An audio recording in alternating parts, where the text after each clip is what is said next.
ইলাহা ইল্লাল্লাহু আল্লাহু আকবার আল্লাহু আকবার ওয়ালিল্লাহিল হামদ। আল্লাহর শুকরিয়া আমরা সকলে আদায় করছি ইনশাআল্লাহ। আল্লাহু আকবার আল্লাহু আকবার লা ইলাহা ইল্লাল্লাহু আল্লাহু আকবার আল্লাহু আকবার ওয়ালিল্লাহিল হামদ। ইন্নাল হামদালিল্লাহি ওয়াহদাহু والصلاة والسلام على من لا نبي بعده. أعوذ بالله من الشيطان الرجيم. بسم الله الرحمن الرحيم. إن صلاتي ونسكي ومحياي ومماتي لله رب العالمين. প্রশংসা মহান আল্লাহ তাআলার জন্য যে আল্লাহ রাব্বুল আলামিন পড়ে থাকা একটা জায়গাকে এত সুন্দর রূপ দান করেছেন এবং আমাদের গ্রামবাসীকে এক জায়গায় একত্রিত হয়ে ঈদের আনন্দ, ঈদের আমেজ এবং খুশিকে পরিপূর্ণভাবে উপভোগ করার লক্ষ্যে ঈদ মাঠের মতো এত দামি একটি জায়গা গঠন করার তৌফিক দান করেছেন এবং জায়গায় উপস্থিত হয়ে আনন্দটাকে পরিপূর্ণতায় নিয়ে গেছেন যে রব, সে রবের প্রতি শুকরিয়া আদায় পড়ছি আলহামদুলিল্লাহ আলহামদুলিল্লাহ। প্রিয় নবীর প্রতি অন্তর থেকে দরুদ ও সালাম পেশ করছি, সকলেই পড়ছি সাল্লাল্লাহু আলাইহি ওয়াসাল্লাম। সম্মানিত উপস্থিতি, যদিও কোরবানির ঈদ সময়টা খুবই সংক্ষিপ্ত, প্রত্যেকটা ইমাম সাহেবের চেষ্টা করে কোরবানির ঈদে সময়টাকে যত দ্রুত পারা যায় স্বল্প পরিমাণে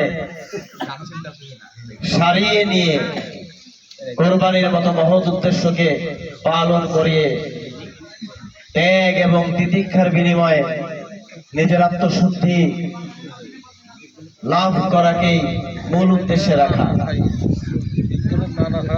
দুঃখজনক বিষয়, এই আত্মশুদ্ধিটাকে আমরা সাধারণ ব্যক্তি এমন একটা পর্যায়ে নিয়ে চলে গেছি, কোরবানি আসলে পরেই শরীয়তের মাওলানাদের প্রশ্নের জবাব দিতে দিতে একেবারে মাথা এলোমেলো হয়ে যায়। প্রশ্ন করা হয় যে কোরবানি হলো আত্মার পশুকে কোরবানি দেওয়া, কোরবানি কি গরু ছাগলকে কোরবানি দেওয়া?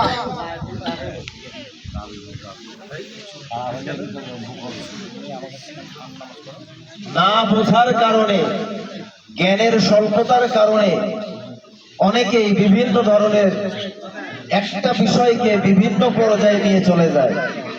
আজ এই কোরবানির দিন ত্যাগের আমল, ত্যাগটা যে আসলে কি সেই বিষয়টা সংক্ষিপ্ত রূপে পরিষ্কার ভাবে জানানোর চেষ্টা করবে ইনশাআল্লাহ। সম্মানিত উপস্থিতি,